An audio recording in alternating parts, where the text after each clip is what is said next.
It's the Linemakers on Sporting News.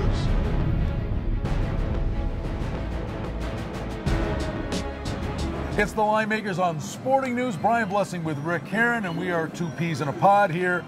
Our favorite speaking for you, favorite 4 days of the year. The Masters at Augusta. Are you on board? Yeah, absolutely, Brian. I knew you were going to say that. I feel the same way you do. It's an amazing event.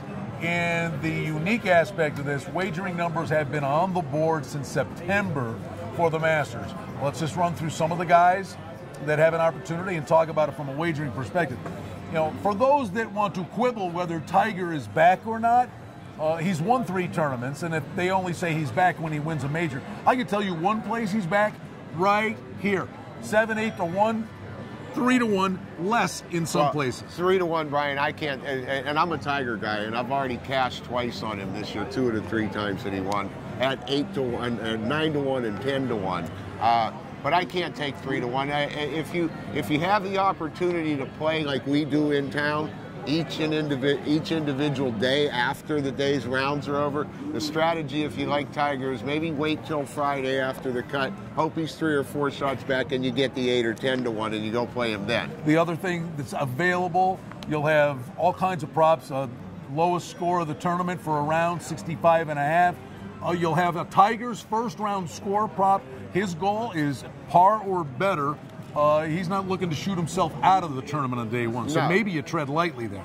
Yeah, no, exactly, Brian. I said I can't take 3 to 1 on Tiger. The other favorite, McIlroy, really questionable to be taking 10 to 1 at this point, the way he's playing, unless he steps up this week and shows that the game's coming back a little bit. It has shown it's coming back a little bit in recent weeks. 10 to 1, he was 6 to 1. He's changed equipment until further notice. Have to say, McIlroy's a fade job. Listen, let me talk about Phil Mickelson at 10 to 1, Bubba Watson at 30 to 1. Common denominator, former champs, left-hand golfers. Augusta is set up for a right-to-left shot, which for a left-hander is a high-power fade, which means they can bring it higher and softer to the hard greens. And you need to be able to do that, Brian. And 5 of the last 10 winners of the Masters have been left-handers, which is an amazing statistic considering there's only 3 in the field out of 90 or 100 guys every year. So 3% of the guys have won 50% of the last 10 Masters. Something you have to consider. In my case, I can't take Phil at 10 to 1.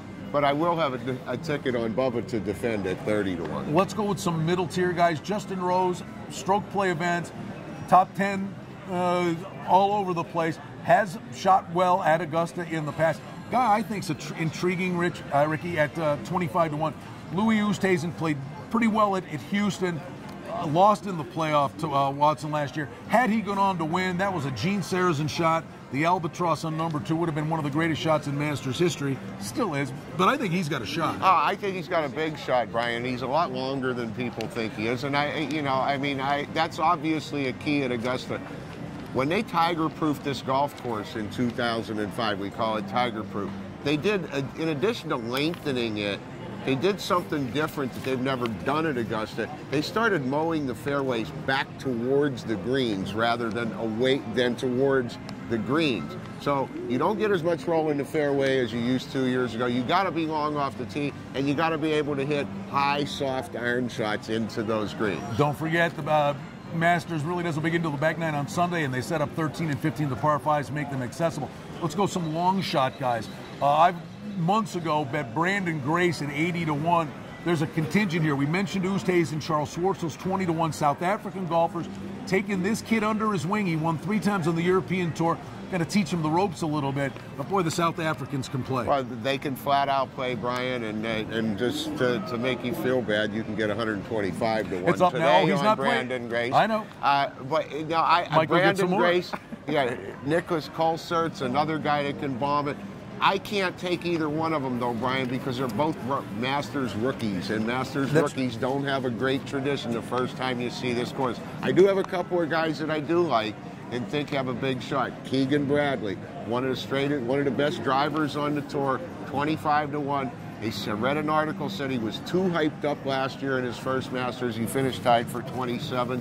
And I'm going to give you a guy I know you love, Jason Duffner, and I'm going to tell you why. At 40 to 1, because I read an article in Golf Digest, and they asked about 30 guys what's the one thing you would change about Augusta National if you could change something?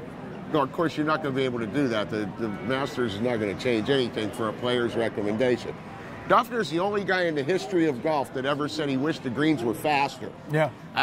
Now, obviously, he's not intimidated by the greens at Augusta National. And I got one other guy I'm going to give you because I think he's going to have a great year, and I think he's going to win a couple of majors in his career, and I think he fits the criteria of hitting it long and high with his iron shots, and that's Bill Haas at 60 to 1.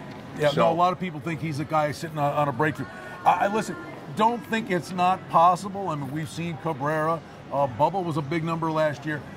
KJ Choi at 100 to 1. We'll see how he plays in the final tune-up at the Valero Open. And a guy who's not playing well, Ricky, but sometimes it's a horse for the course. There are two guys that are of a similar ilk, and that's Hunter Mahan and Bo Van Pelt. These guys, when they get hot, are birdie machines, and I think at big balloon prices, they're worth a peek too. Can't argue with either one of them, Brian. We're going to have fun. 4 days of just flat-out enjoyment. Next week, we'll have matchups for you and some of these great props that are available. Will there or won't there be a hole-in-one? It's the first major. It's the Masters at Augusta National.